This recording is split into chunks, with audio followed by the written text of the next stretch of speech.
Urban sprawl is the rapid and poorly planned development of a city resulting in loss of land, overpopulation, and pollution. As you drive farther from the city, you encounter less development in urban sprawl and more open land. For example, on the left is a lake, and on the right is open land. Depending on how a city handles it, urban sprawl can look very different. Here in Toronto, you see that their use of infill makes it so they expand less outward and their expansion goes upward. Over in Las Vegas,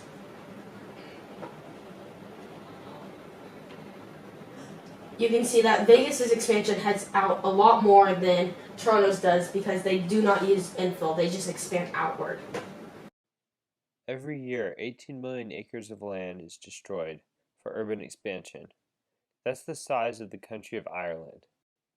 One way to help reduce the outward expansion for urban expansion is to increase the density of living.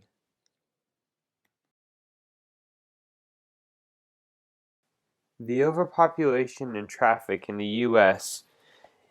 is the reason for 275 endangered species. Had the urban expansion been better planned out, there would be less need for transportation due to the closer living conditions, and therefore would reduce pollution majorly. The dumping of sewage water into streams is becoming a huge problem in the Great Lakes.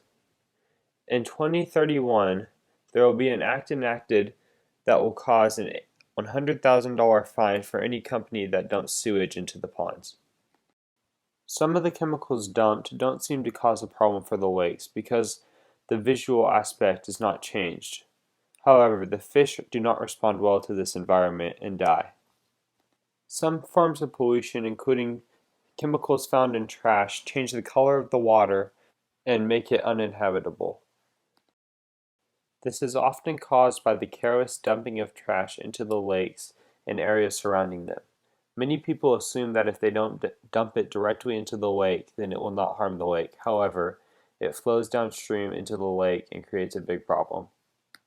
One other cause of pollution in the lakes is the sulfur mining done around them.